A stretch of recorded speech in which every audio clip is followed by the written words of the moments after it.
De la sangsue tyrannosaure au poisson vampire, aujourd'hui nous allons vous faire découvrir 10 des créatures les plus dangereuses dans le fleuve d'Amazonie.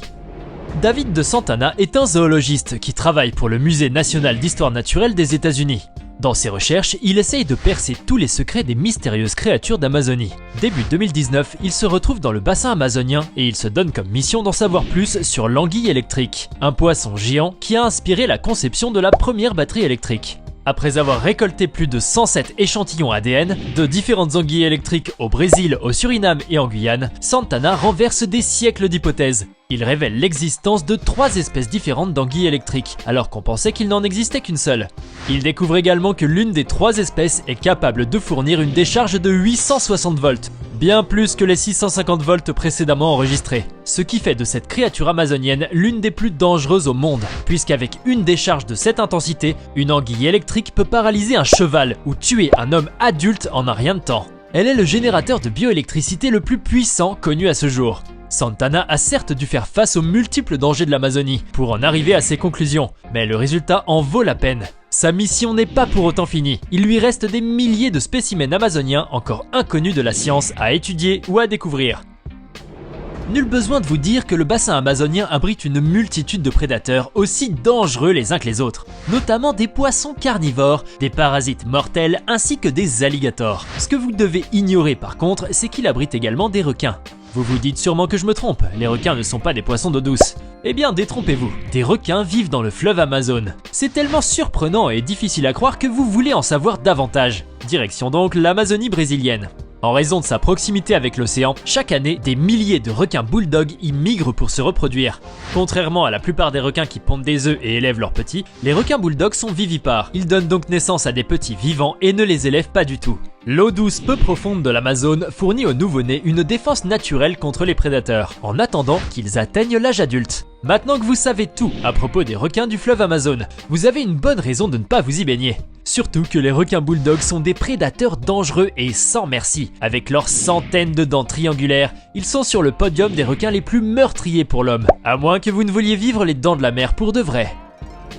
Maria est une petite fille de 9 ans qui vivait dans la province centrale de Chanchamayo au Pérou. En 2007, alors qu'elle ne veut que s'amuser avec ses amis au bord du fleuve Amazon, elle est attaquée par une sangsue géante qui ne mesure pas moins de 7 cm. Elle s'agrippe à son nez et ce n'est que grâce à l'intervention d'un médecin local qu'on a pu lui arracher cette horrible créature du visage. La petite fille qui ne voulait que passer un bel après-midi au bord de l'Amazone vient de vivre la journée la plus terrifiante de sa vie. En effet, elle a été attaquée par une Tyrannobdella rex, autrement dit une sangsue tyrannosaure, une sangsue amazonienne suceuse de sang, gigantesque avec de grandes dents pointues, comme son homonyme le tyrannosaure, et très dangereuse aussi, puisqu'elle peut rester dans le corps d'une personne pendant des semaines et provoquer un étouffement. Bien que la petite Maria a eu une grosse cicatrice sur la figure pendant plusieurs jours, l'intervention du médecin lui a évité le pire. Espérons tout de même que la petite fille a pu surmonter le traumatisme qu'elle a vécu en cette terrifiante journée de 2007. Vous voyez cette magnifique créature avec sa sublime fourrure brune et luisante et son regard amical. Elle est tellement mignonne que vous voudriez sûrement pouvoir la caresser. Et si vous essayez... Eh bien, un voyage en Amazonie brésilienne s'impose. Vous voilà à bord d'un kayak dans le majestueux fleuve Amazon quand vous apercevez au loin une magnifique loutre géante. Elle est encore plus belle en vrai que sur les photos. Vous n'êtes plus qu'à quelques centaines de mètres de réaliser votre rêve de la toucher pour de vrai. Et la grosse surprise, l'inoffensive loutre se transforme en un prédateur hors pair. Elle se bat avec un caïman noir d'Amazonie et à première vue, elle a l'avantage. En effet, cette créature amicale au premier abord ne l'est pas tout à fait. Avec son 1,80 m de long et ses 30 kg, la loutre géante d'Amazonie est un carnivore féroce et très dangereux. Elle est capable de ne faire qu'une bouchée d'un être humain. Vous avez la boule au ventre, et si cette loutre n'a pas peur d'un caïman, Dieu seul sait ce qu'elle pourrait vous faire, à vous. Vous ramez alors de toutes vos forces pour vous en éloigner un maximum. Maintenant que vous êtes de retour chez vous, loin de tous les prédateurs d'Amazonie, vous comprenez mieux pourquoi on dit que tout ce qui brille n'est pas or. Vous voyez cet horrible poisson avec ses gigantesques crocs incurvés dépassant de sa mâchoire inférieure? Vous vous demandez maintenant de quel film d'épouvante sort cette créature terrifiante. Et pourtant elle est bien réelle. Dire que la réalité dépasse souvent la fiction. Mais rien de tel qu'une vidéo pour attester de la véracité de cette image. Voici donc la vidéo d'un pêcheur qui attrape un paillara, appelé également poisson Dracula ou vampire. Ce poisson vampire vit dans le bassin amazonien et il mange des piranhas au petit déjeuner, rien que ça. Bien qu'il n'existe aucun cas connu de ce poisson terrifiant tuant des humains, plusieurs coupures et des morsures très graves ont été signalées, ce qui fait de ce prédateur carnivore l'une des plus dangereuses créatures de l'Amazone. Maintenant que vous n'avez plus aucun doute quant à l'existence de ce poisson horrible, je ne peux malheureusement pas vous garantir qu'il ne hantera pas pour autant vos nuits, mais peut-être qu'en regardant le reste de la vidéo, d'autres créatures beaucoup plus dangereuses vous le feront oublier. Que seraient les films d'aventure sans la scène classique de nageurs déchiquetés en quelques secondes par des piranhas voraces? Probablement pas assez captivant, vous me direz. Mais à quel point cela reflète-t-il la réalité? Voilà la question à laquelle vous cherchez une réponse depuis des lustres. Pour avoir enfin une réponse, voici l'expert en poissons, le docteur Asher Axelrod, en train de nager dans une piscine infestée de piranhas rouges. Vraisemblablement, ces petits monstres ne lui ont fait aucun mal. Mais est-ce une raison de ne pas s'en méfier? Pas tout à fait. Pour réaliser son expérience, le docteur Axelrod a jeté d'abord dans sa piscine un gros morceau de viande ensanglantée, qui a aussitôt été dévoré par les piranhas. Lorsqu'il entre dans la piscine, ils ont donc le ventre plein, ce qui rend son expérience erronée. Dans leur habitat naturel, c'est-à-dire dans le bassin amazonien, lors de la saison sèche, lorsque la nourriture se fait rare et que les niveaux d'eau sont bas, les piranhas rouges sont très affamés, ce qui a donné lieu à des centaines de cas d'attaques documentés, dont quelques-unes se sont soldées par la mort et d'autres par des blessures assez graves. D'où la réponse à votre question. Oui, les piranhas rouges sont des poissons extrêmement dangereux, voire meurtriers pour l'homme. Du coup, pour croire le docteur Axelrod, il faudra qu'on le voie nager avec des piranhas rouges directement dans l'Amazone. Mais il n'est pas prêt de prendre ce risque, et j'imagine que vous non plus. Vous ne voudriez pas assister à une scène réelle de mise à mort par des piranhas.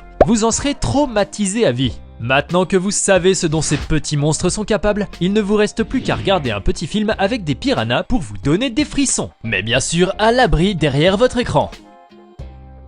Un poisson capable de sauter hors de l'eau et d'assommer un pêcheur lors d'une attaque qui ressemble à celle d'une torpille, c'est difficile à croire. Pourtant, c'est ce qu'il y a de plus vrai. Vous ne demandez qu'à voir de vos propres yeux. Voici donc une séquence surprenante pendant laquelle un colossal poisson se débat et s'attaque à des pêcheurs qui essayent de le capturer, propulsant l'un d'entre eux tel une torpille. Imaginez seulement s'il n'était pas face à un groupe d'hommes, mais plutôt à un pêcheur solitaire. Celui-ci ne s'en serait sans doute pas sorti. En effet, ce poisson est l'Arapaima gigas. Ce n'est autre que l'un des plus grands poissons d'eau douce au monde et le plus grand du fleuve Amazone, avec ses 2 mètres de long et ses 100 kg.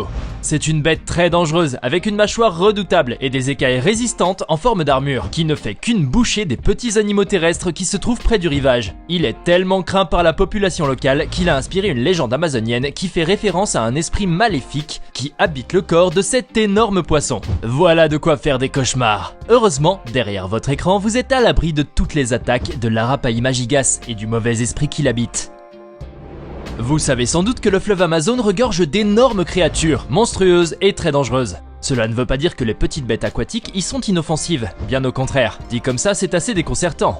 Maintenant, vous voulez certainement avoir plus d'explications. Pour ce faire, je vais vous raconter une histoire troublante et très effrayante. Nous sommes le 28 octobre 1997, à Manaus, la capitale isolée de l'état brésilien d'Amazonas, lorsqu'un jeune Amazonien arrive à l'hôpital local avec un candiru dans l'urètre. Le candiru est un petit poisson vorace de type parasitaire ou nécrophage qui vit dans les cours fluviaux d'Amazonie. Il se nourrit en s'introduisant dans les orifices naturels des autres poissons pour les dévorer de l'intérieur. De ce fait, le candiru est l'une des créatures les plus dangereuses et les plus redoutées du bassin amazonien.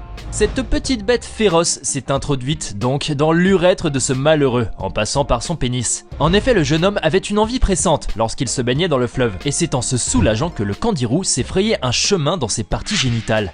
Ce n'est qu'après des heures d'opération que l'urologue Dr Anwar Samad réussit enfin à extraire le poisson, traînant sa carcasse à travers le pénis du patient. Notre malheureux hôte s'en est sorti sans séquelles à long terme, mais a eu quand même une blessure d'1 centimètre de diamètre dans l'urètre. Voilà une histoire d'horreur véridique qui vous fera garder les jambes fermement croisées pendant des jours.